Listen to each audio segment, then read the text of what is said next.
You know, I want to tell you something rather peculiar that happened to me years ago in San Francisco. A woman came up to me after one of my lectures and she was crying. Not the gentle kind of tears, but the deep, heaving kind that come from somewhere below the ribs. And she said to me, "Mr. Watts, I've lost everyone. My husband thinks I've joined a cult. My mother won't speak to me. My best friend of 20 years told me I've become insufferable. And all I did was wake up." And I looked at her, and I said something that seemed cruel at the time, but was actually the most compassionate thing I could offer. I said, "Good. Now we can begin." You see, there's a dirty little secret about spiritual awakening that nobody wants to discuss openly. We talk about enlightenment as if it's all incense and inner peace, as if you float through life surrounded by loving beings who finally understand you. But the truth, the uncomfortable truth that I'm going to share with you today, is precisely the opposite. The more awake you become, the more alone you become. Not because something's gone wrong, but because something has finally gone right. And what's gone right is that you've stopped pretending. You've stopped playing the elaborate game of mutual make-believe that holds most human relationships together like duct tape on a leaking pipe. Now, before you think this sounds terribly depressing, let me tell you why this is actually the most liberating thing you'll ever experience. Because the loneliness of awakening isn't really loneliness at all.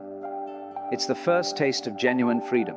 And freedom, real freedom, always feels lonely at first because you're no longer surrounded by your fellow prisoners. Have you noticed this happening in your own life? That strange sensation of drifting away from people you've known for years, not through any argument or falling out, but simply because you can no longer pretend to care about the things they care about? Tell me about it in the comments. I suspect I'm not alone in this observation. And if you're someone who senses there's more to life than the surface game everyone's playing, if you've begun to see through the performance, subscribe to this channel. We're going to explore territory that most people spend their entire lives avoiding. And there's a reason they avoid it. It changes everything. Now, let me explain what's actually happening when you start to wake up, because most people completely misunderstand this process.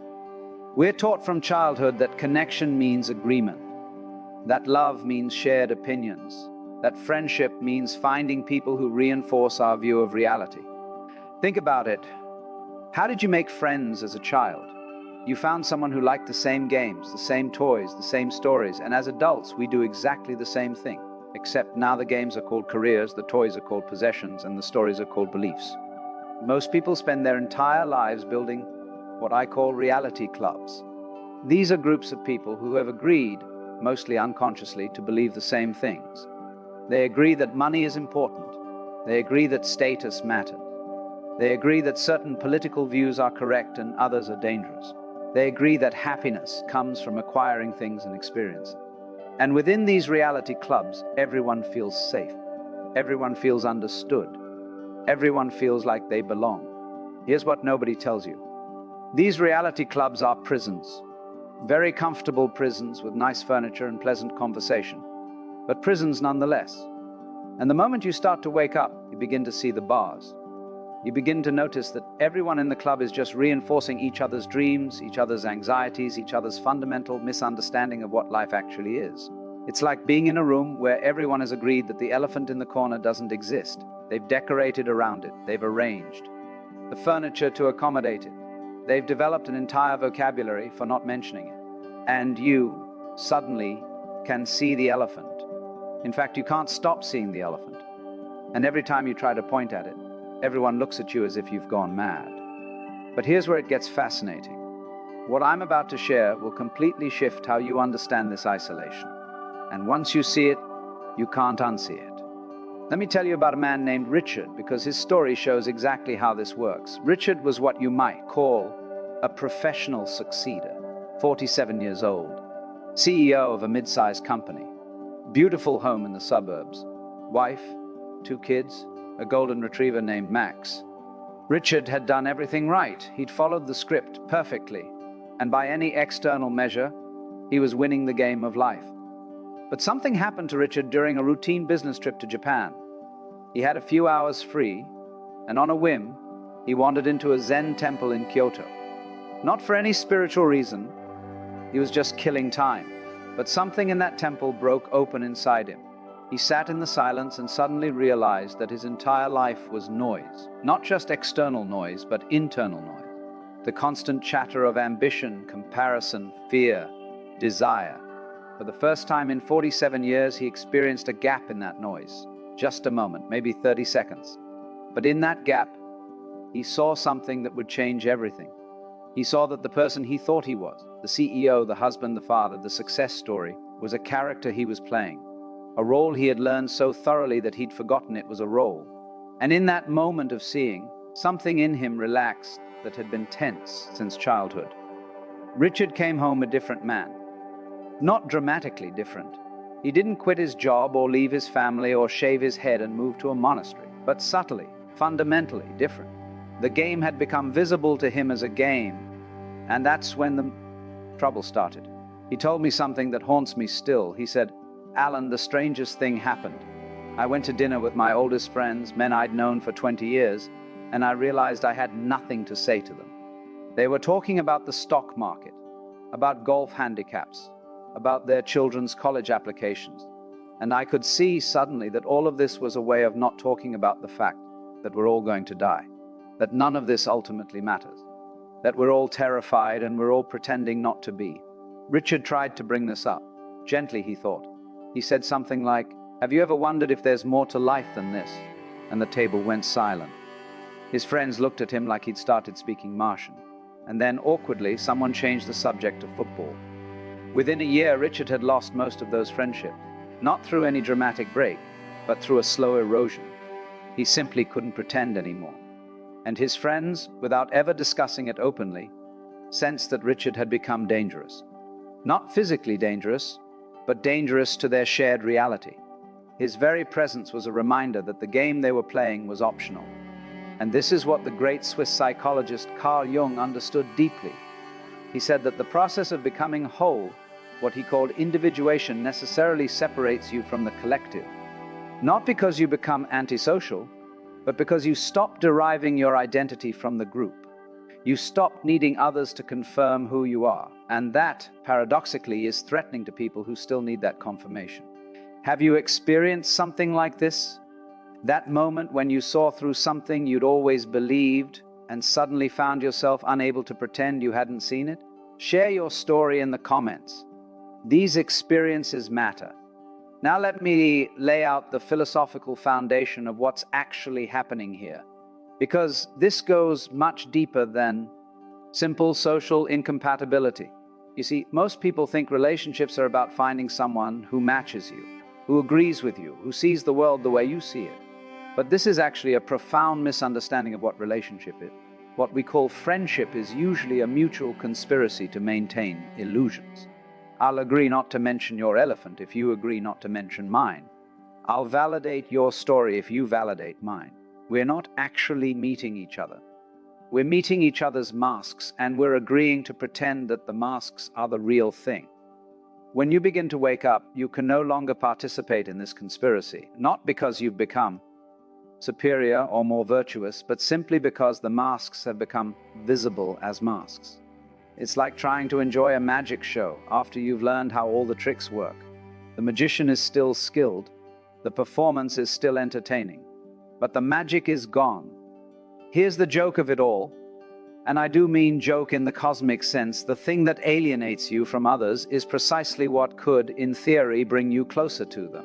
Because when you stop wearing a mask, when you stop maintaining pretenses, you become capable of genuine intimacy for the first time. You can finally see another person as they actually are, rather than as a projection of your own needs and fears. But here's the catch. Most people don't want to be seen as they actually are. They've spent their entire lives constructing a carefully curated identity, and they need others to take that identity seriously. Your awakeness threatens them not because you're judging them, but because you're not. You're simply seeing, and being seen, truly seen, is terrifying to someone who has built their entire life on a performance. Most people think that when they're with friends, they're being themselves. But actually, they're being who they've agreed to be. There's a script, there's a set of expectations, there's a role to play.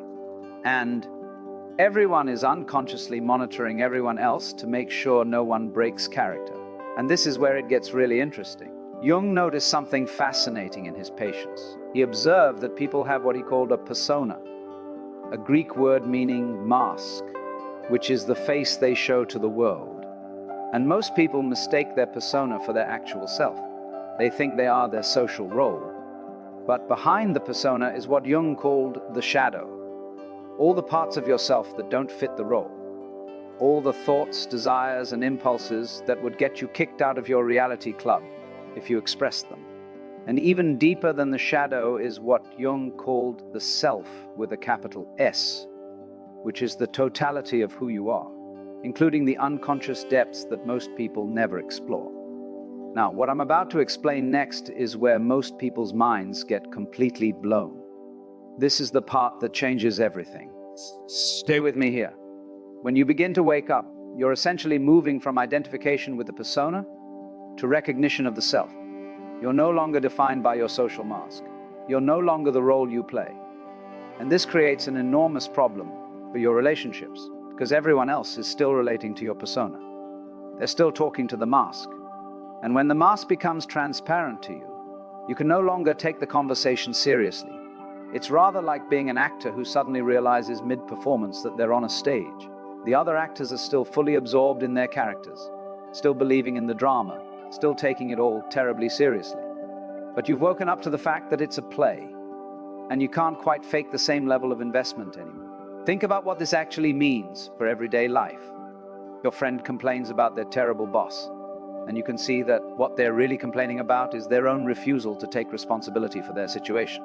Your family member obsesses over what the neighbors might think, and you recognize this as the desperate need for approval that drives most human behavior. Your colleague boasts about their achievements, and you perceive the profound insecurity hiding behind the bravado. None of this makes you superior. It just makes you different. And difference, in a world built on conformity, is experienced as threat. Here's what most people miss. The awakening person doesn't lose their capacity for friendship. They lose their capacity for false friendship. They can no longer pretend to connect when they're not actually connecting. They can no longer smile at conversations that bore them or nod along with opinions they find hollow. And this is the part that scared Jung. He knew that genuine individuation, genuine awakening, would necessarily isolate a person from the collective. He wrote about it extensively. The journey inward, he said, is a lonely journey.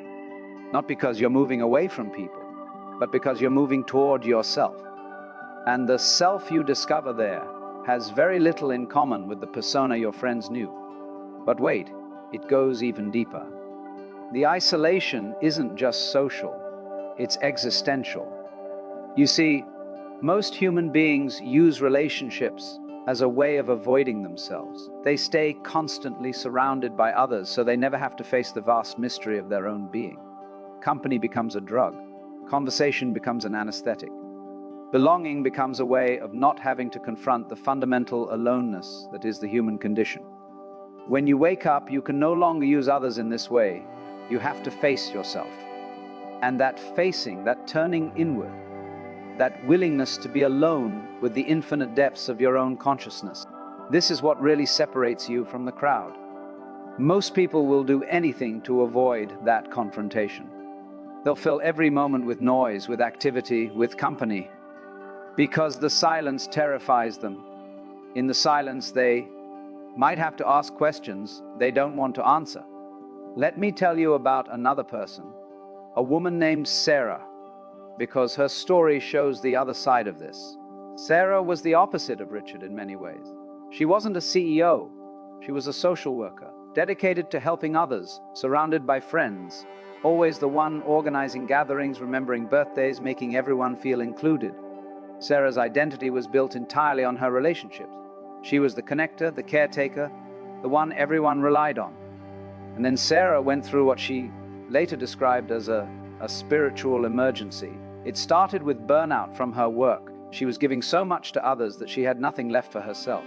And in that emptiness, something unexpected happened. She began to see. She saw that her helping wasn't really helping. It was a way of avoiding her own pain. She saw that her friendships weren't really intimate. They were transactions. She made others feel good, and in return, she got to feel needed. She saw that her entire identity as the caring one was actually a defense mechanism, a way of ensuring she'd never be abandoned, never be alone. This realization devastated her.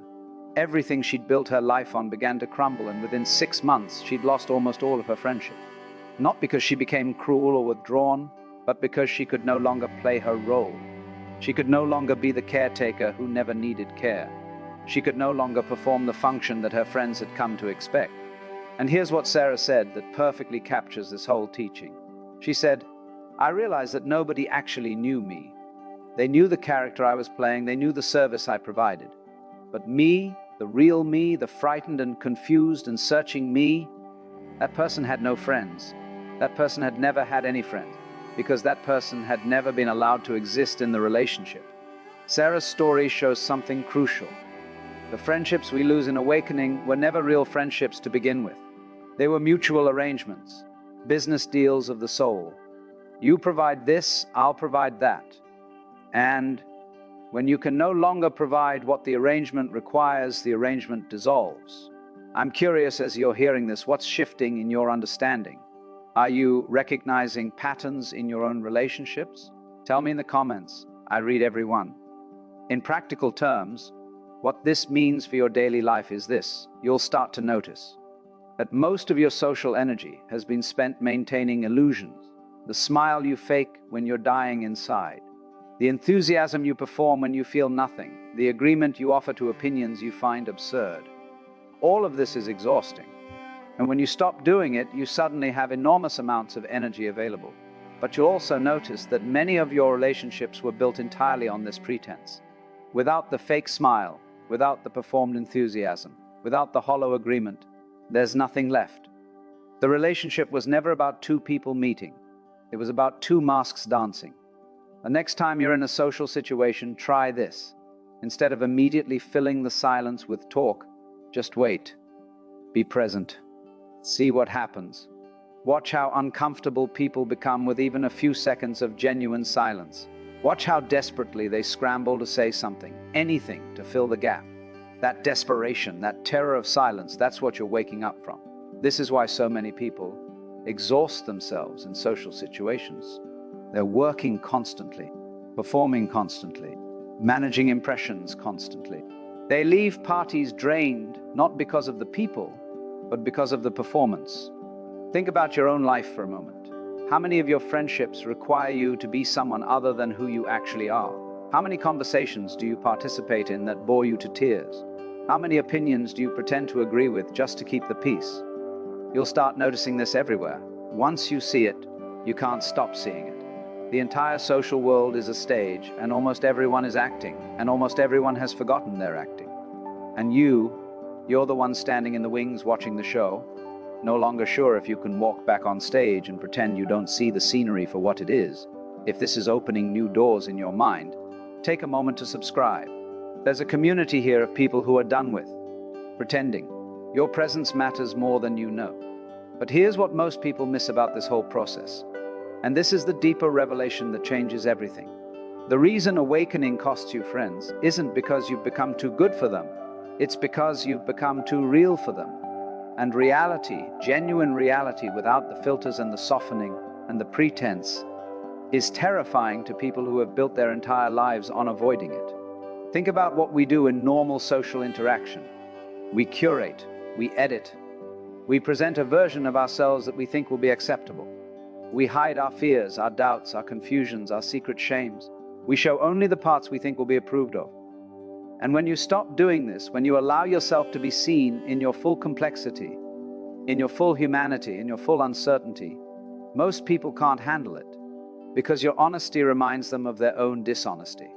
Your willingness to not know reminds them of all the things they're pretending to know. Your comfort with darkness reminds them of all the darkness they're running from. And this is the real secret. The awakened person isn't isolated because they're different from others. They're isolated because they're too similar. They're showing everyone what they could be if they stopped pretending. And that's the most threatening thing of all. When you truly understand this, something remarkable happens. You stop taking the isolation personally. You realize that people aren't rejecting you. They're rejecting what you represent. They're rejecting the possibility of their own freedom. And that rejection has nothing to do with who you actually are. This is what I spent so many years trying to communicate in my talks. That the separate self, the ego, person you think you are, is a social construction. It's built out of other people's opinions, expectations, and reflections. And when you begin to see through this construction, you're essentially dissolving the glue that held your relationships together. Here's the part that can't be taught, only recognized. You were never actually connected to those friends in the way you thought you were. You were connected to your idea of them, and they were connected to their idea of you. Two fantasies meeting and calling it relationship. Two dreams interacting and calling it friendship. Once you see this, there's no going back. Not because you've become cynical, but because you've become honest. And honesty, real honesty, is the loneliest thing in the world. Because almost no one else is being honest. Almost everyone is still performing, still pretending, still maintaining the show. And there's one more piece to this that might be the most important thing I'll say in this entire video. What happens when you really get this? Stay with me. But here's what you need to understand if you're walking this path. There is a genuine price to pay, and you should know what it is before you go further. We'll lose friends. Not maybe. Definitely. Some of them will drift away naturally, the friendship simply fading as you find less and less to say to each other. Others will end more painfully, with accusations and misunderstandings and the feeling that you've somehow betrayed them by changing. You will watch people you love continue to suffer in ways that are now visible to you as optional. You'll see them stuck in patterns that you understand, playing games that are now transparent to you, and you won't be able to help them because you can't wake someone up who doesn't want to be woken. All you can do is be awake yourself and trust that your presence might eventually give them permission to question their own sleep. You will feel, at times, like an alien, like you're watching human life from behind glass. You'll go to parties and feel like an anthropologist studying a foreign tribe. You'll participate in holidays and rituals and wonder why everyone is taking it all so seriously. And this alienation, this perpetual sense of being on the outside looking in, can be profoundly lonely. Some days you'll wish you could go back. You'll envy the people who are still asleep, still absorbed in the drama, still believing in the game. They seem so comfortable, so at home in the world. And you're out here in the cold, seeing too much, understanding too clearly, unable to find refuge in the illusions that shelter everyone else. And you will gain something that almost makes up for all of it. Almost, you will gain yourself. Not the self that was constructed by others, not the persona, not the mask, but the actual living presence that you are beneath all the roles. You will gain the freedom to think your own thoughts, feel your own feelings, live your own life without constantly checking whether it meets someone else's approval. You will gain the capacity for genuine intimacy, not with many people, but with a few, maybe with only one or two. But that intimacy will be real in a way that your old friendships never were. It will be two people actually seeing each other, actually meeting, without the barriers of performance and pretense. You will gain peace that doesn't depend on circumstances.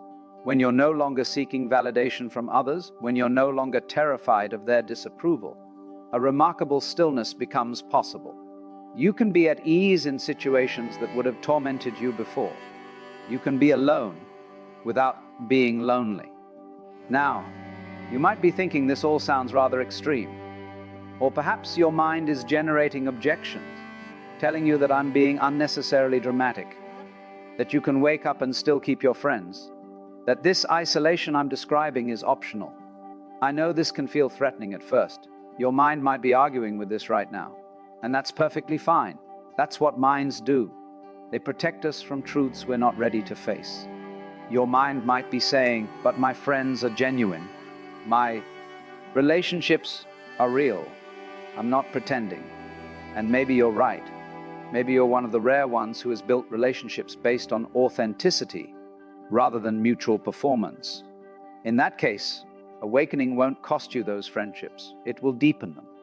But here's what I've observed in 50 years of talking to people about these matters.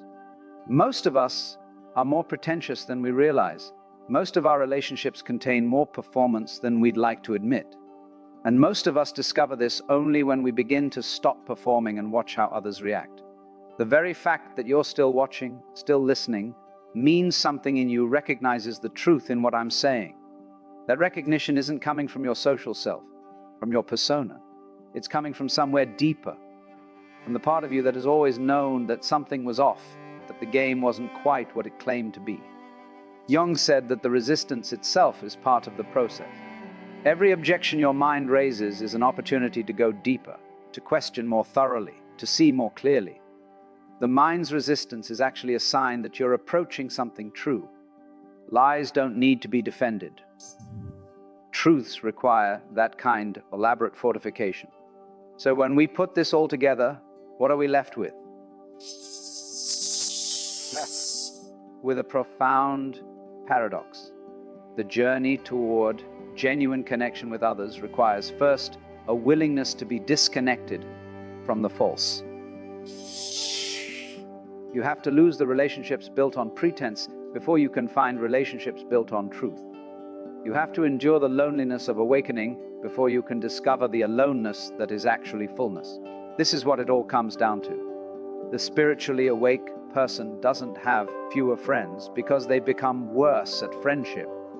They have fewer friends because they become better at it. So good, in fact, that they can no longer tolerate the imitation. It's like a chef who can no longer eat fast food.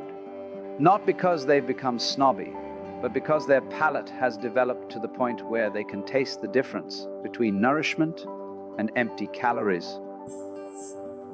Beautiful thing. The friendships that survive this awakening, and some will, they become something extraordinary. They become meeting places for two consciousnesses that have stopped pretending. They become spaces where truth can be spoken, where silence can be shared, where the vast mystery of existence can be explored together without anyone needing to maintain a position or defend an identity. Now you can see why this happens. It's not a tragedy, it's a purification. The awakening process burns away everything false, and relationships built on falsehood cannot survive the fire. But relationships built on something real, on genuine seeing, on actual presence, those are forged in the fire. They become stronger. If your mind is buzzing right now, if something has shifted in how you see your own relationships, hit subscribe. Every new subscriber helps this wisdom reach more people who are ready for it. And they're out there, feeling alone in their awakening, not knowing that their aloneness is shared by thousands of others, going through exactly the same thing. So here's the question I'll leave you with. The same question I've been wrestling with my entire life. Would you rather have many friends based on a lie or few friends based on truth? Would you rather belong to a reality club built on shared illusions or stand alone in clear seeing? Would you rather be surrounded by people who love your mask or known by a few who have seen your face? These aren't easy questions, and I'm not going to pretend there's an obvious right answer. The price of awakening is real. The loneliness is real. The loss is real. But the alternative is to sleepwalk through your entire life, surrounded by other sleepwalkers, all of you dreaming together, all of you mistaking the dream for reality, all of you dying without ever having actually lived. I know which I choose. I know which the deepest part of you chooses, or you wouldn't still be here, listening to an old philosopher ramble about consciousness and connection. You're not here by accident. You're here because something in you is ready to see, ready to let go, ready to endure whatever isolation is necessary for the sake of what's true. After everything we've explored today, I want to know, what are you going to see differently now? Which relationships in your life are you suddenly questioning? What pretenses are you ready to drop? Tell me in the comments below. If this has touched something real in you, if these ideas have opened doors you didn't know existed, subscribe to this channel. Hit the like button and ring that notification bell. Share this with someone who's feeling the isolation of awakening. They need to know they're not crazy, they're just waking up. There's more here for you. More explorations of what it means to be conscious in an unconscious world, what it means to be awake among the sleeping. Until next time, remember this. You are not a person who has friends. You are the space in which friendship happens. You are not lonely, you are alone, which is quite different, all one, which is what the word alone actually means. The fewer friends you have, the more room there is for genuine meeting. The emptier your social calendar, the fuller your actual life can become. I'll see you in the next one. Or rather, I'll meet myself there, wearing a different face, pretending to be you. That's the cosmic joke, you see. We're all the same consciousness, pretending to be separate, complaining about loneliness, seeking connection with ourselves. Stay curious, stay awake, and don't be afraid of the solitude. It's just you finally meeting you.